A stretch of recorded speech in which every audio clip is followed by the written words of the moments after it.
Hi Fleethunt users, today we will learn about how to start with the Fleethunt ELD application and select our vehicle. On our screen we can see the FH Fleethunt ELD application's logo. When we click on it, we are directed to the login screen. We have to enter our username and password over here carefully that was shared to us when our driver ID was created over our email. Right now, I'm entering a demo account just to give you a brief about the application.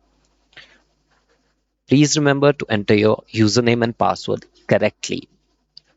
This is our home screen. On the top left corner, there's the Fleet Hunt logo. And below this, there are 4 duty statuses: off duty, sleeper berth, driving, and on duty. On the top right corner, there are 2 options for no vehicle and IGN, that stands for ignition.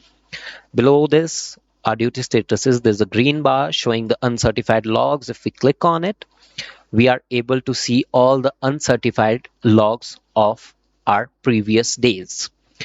At Fleet Hunt, we always recommend you to certify all your logs to avoid any violations or tickets by the DOT officers.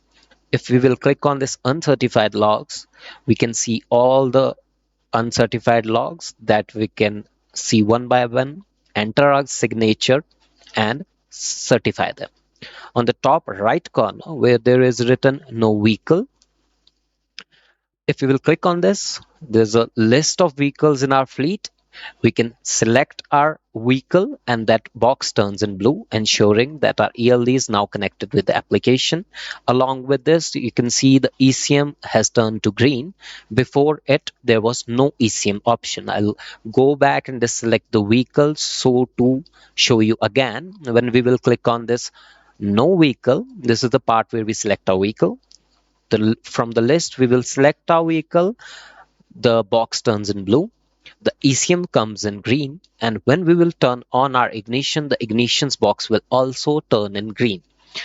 These are the steps, or these are the things to be noticed to ensure that our application and the ELD are now connected and our logs will be properly generated. If any of this is not done or not being shown to you, please call us at our support number. We are 24/7 live and here for you. So these were the first steps of logging in and selecting your vehicle.